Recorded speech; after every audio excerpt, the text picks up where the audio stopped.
ये दिखाने का प्रयास करना कि मैनपुरी का इतिहास तो केवल सिपाही खानदान के साथ है, भाइयों बहनों, ये सच्चाई को वास्तव में धूल दिखाने जैसा है। और अगर सचमुच सिपाही खानदान ने विकास किया होता तो भाइयों बहनों, अकेले मैनपुरी जनपद में प्रधानमंत्री आवास योजना के अंतर्गत विगत 5.5 वर्ष के अंदर 37,500 से अधिक गरीबों को एक एक आवास डबल इंजन की भारतीय जनता पार्टी ने सरकार ने दिया है।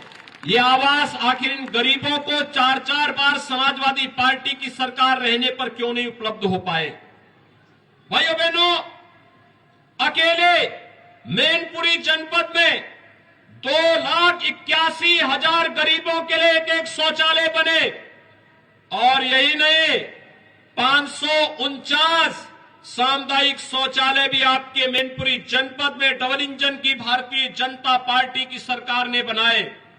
भाइयों बहनों, अगर यहां पर समाजवादी पार्टी की सरकार ने विकास किया था तो फिर ये 226 ग्राम पंचायतों में ग्राम सचिवालय बनाने की नौबत आखिर डबल इंजन की सरकार के सामने क्यों आई थी?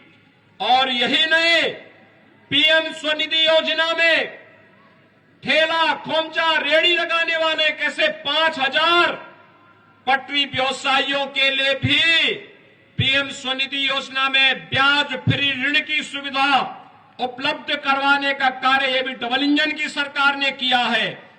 3,67,000 अन्नदाता किसानों को प्रधानमंत्री किसान सम्मान निधि, 1,54,000 परिवारों को उज्ज्वला योजना में फ्री में रसोई गैस के कनेक्शन, 1,03,000 गरीबों को फ्री में बिजली का कनेक्शन और साथ साथ 1,795 यानी 1,800 मजरों में विद्युतीकरण का कार्य भारतीय जनता पार्टी की सरकार आने के बाद मैनपुरी के अंदर हो पाया।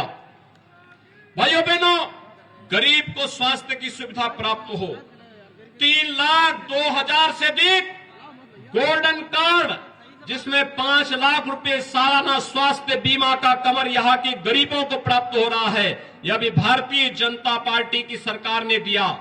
5,000 महिलाओं को मातृवंदना योजना का लाभ और 97,900 वृद्धजनों को वृद्धावस्था पेंशन, 33,400 से अधिक निराश्रित महिलाओं को निराश्रित महिला पेंशन और 13,200 दिव्यांग जनों को दिव्यांग पेंशन में 12,000 रुपए सालाना ये भारतीय जनता पार्टी की डबल इंजन की सरकार दे रही है।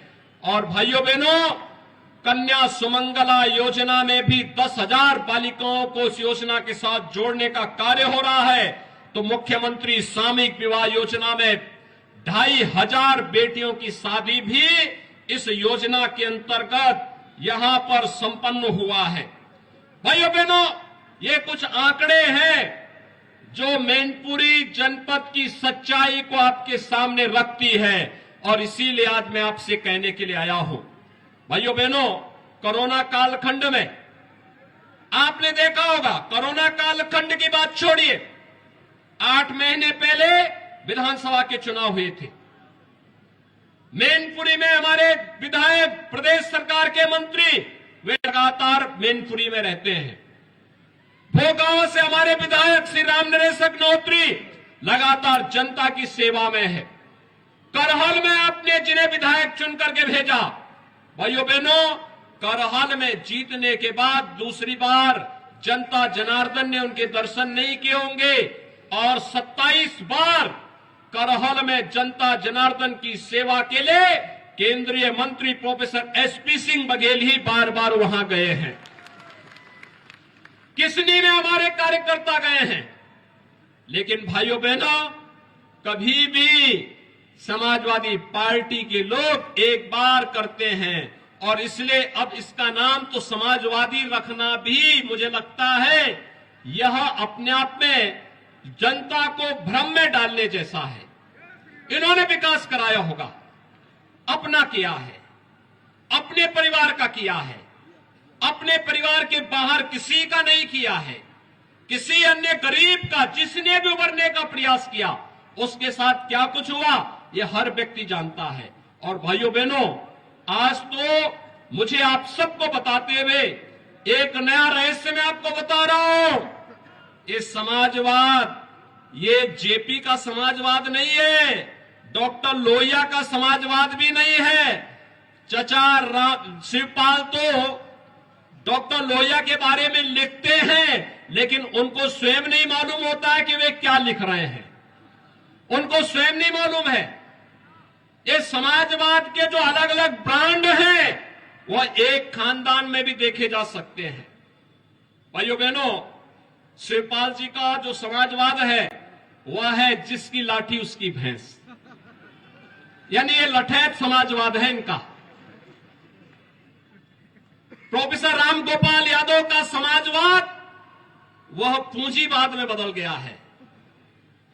सब धरती गोपाल की, नोएडा से लेकर के फिरोजाबाद तक जो भी धरती दिखाई देती है, समाजवादी पार्टी की सरकार में उस जमीन को उन्होंने या उनके शागिर्दों ने हथियाने में कोई गुरेज नहीं की।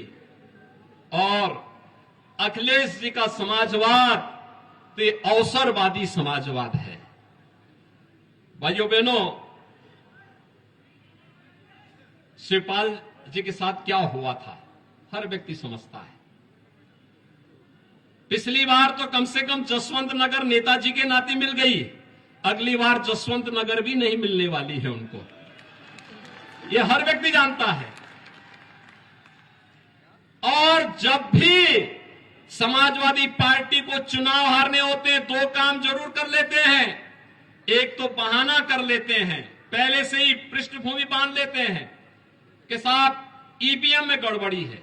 अरे उसी ईवीएम में तो 2012 में आपकी सरकार बनी थी, उसी ईवीएम में इस प्रदेश में कई सांसद आपके जीते थे। कैसे आप आरोप लगाते हैं? कभी इलेक्शन कमीशन को दोषी ठहराने लगते हैं और कभी उसकी पृष्ठभूमि बांध करके अपने कारनामों को नहीं देखेंगे, कुछ न कुछ बहाना बनाएंगे। तो भाइयों बहनों, आज मैं आप सबसे कहना चाहूंगा, समाजवादी पार्टी के इस बहकावे में आने की आवश्यकता नहीं। इनके पास जब भी चुनाव हारना होता दो काम करेंगे, एक आरोप प्रत्यारोप और दूसरा बेचारी डिंपल जी को चुनाव लड़ा करके हराने के लिए भेज देते हैं। फिरोजाबाद में भी इन्होंने यही किया था ना, और कन्नौज में भी यही किया था। चुनाव हारना है तो उनको आगे कर देते हैं। इसलिए भाइयों बहनों, मैं आप सबसे कहने के लिए आया हूं, एक अवसर है आप सबके सामने।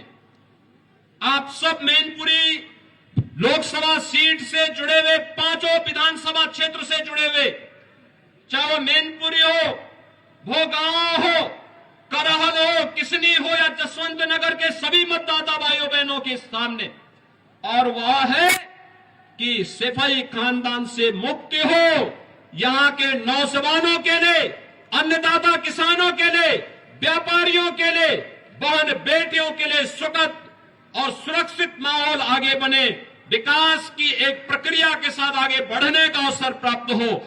इस देश से भारतीय जनता पार्टी ने जुझारू प्रत्याशी और इसी माटी के सपूत जो आपके बीच आ सकते हैं, बिना संकोच आ सकते हैं, जैसे जयवीर सिंह, जैसे रामनरेश अग्निहोत्री, जैसे प्रोफेसर एसपी सिंह बघेल कार्य कर रहे हैं, ऐसे ये लोग भी आपके बीच आकर के जनता जनार्दन की सेवा कर सके।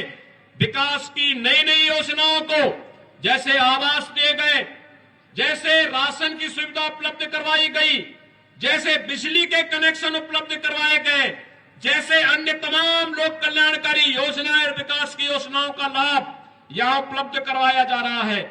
उन योजनाओं को जोड़ने के लिए एक योग्य और जुझारू सांसद आपको चाहिए, और इसके लिए श्री रघुराज सिंह साक्य को भारतीय जनता पार्टी ने आपके बीच में उतारा है। भाइयों बहनों, मेरी आप सबसे अपील है, अब मैनपुरी लोकसभा को समाजवाद नहीं, राम राज्य चाहिए। राम राज्य का मतलब जहां पर बिना भेदभाव के शासन की योजना का लाभ हर गरीब, हर नौजवान, हर किसान, हर महिला को, हर बहन बेटी को और समाज के प्रत्येक तबके को प्राप्त हो सके। राम राज्य एक ऐसी व्यवस्था है जो बिना भेदभाव के शासन की योजनाओं को हर तबके तक पहुंचाता है। यहां जाति के लिए नहीं, क्षेत्र, मत और मजहब के लिए नहीं, सबका साथ और सबके विकास के वास्तविक भाव के साथ जो कार्य कर सके वही राम राज्य का उदार और उदात्त भाव है। और उस भाव के साथ आपको जोड़ने के लिए आज मैं आपके बीच में आया हूं। आप सबसे मेरी अपील है, 5 दिसंबर को जब निर्णायक लड़ाई लड़ेंगे, अपने अपने बूथ को संभालते हुए भारी बहुमत से भारतीय जनता पार्टी के प्रत्याशी श्री रघुराज सिंह साक्य और कमल के चुनाव चिन्ह को ध्यान में रख करके जोरदार तरीके से ईवीएम का बटन दबाइए और चुनाव की जीतने की गारंटी पाइए। इस विश्वास के साथ आप यहां पर परिवर्तन के साथ जुड़ेंगे। इस विश्वास के साथ मेरी आप सबसे अपील है, 5 दिसंबर को श्री रघुराज सिंह साक्य को भारी बहुमत से विजयी बनाने की अपील करते हुए बाकी डबल इंजन की सरकार विकास के कार्यों के साथ आपके साथ खड़ी होगी। इन शब्दों के साथ आप सबके प्रति मैं एक बार फिर से इस उत्साह के लिए हृदय से आभार व्यक्त करते हुए वाणी को देता हूं विराम। जय जय श्री राम, जय जय श्री राम, जय जय श्री राम।